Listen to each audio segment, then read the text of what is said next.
আমাদের বলদেবের রথ আজকে ব্রেকটা ফেলে গেছে।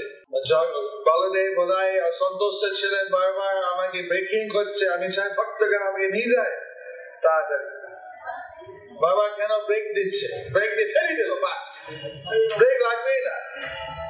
কিন্তু যে চালাচ্ছে, যে ব্রেক ছাড়া ভয় পাচ্ছে, আবার থেকে মিস্ত্রি এনে গিয়ে ব্রেক ঠিক করে দিই, আবার বেশি ব্রেক ইউজ করে করে আবার ফেলে দিয়েছে, ব্রেকটা লাগবে না আমার ব্রেক।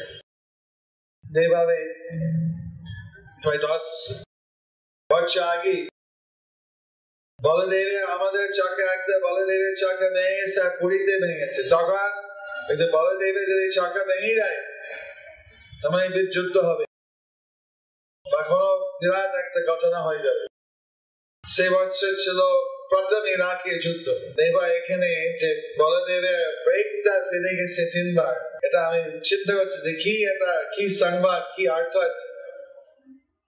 কেননা বলদেব উনি সমস্ত জগৎকে উনি ধারণ করছে,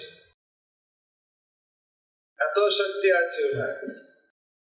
ওনার রথে কিছু হয় মানে জগতে কিছু হবে।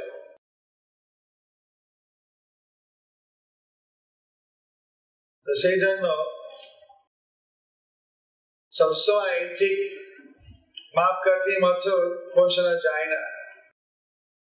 আর মিস্ত্রি সব দেখে সব ঠিক আছে, কোনো ব্যাপার সবই ঠিক চলবে। জগন্নাথ যদি ইচ্ছে করে উনি যা ইচ্ছে করতে পারে,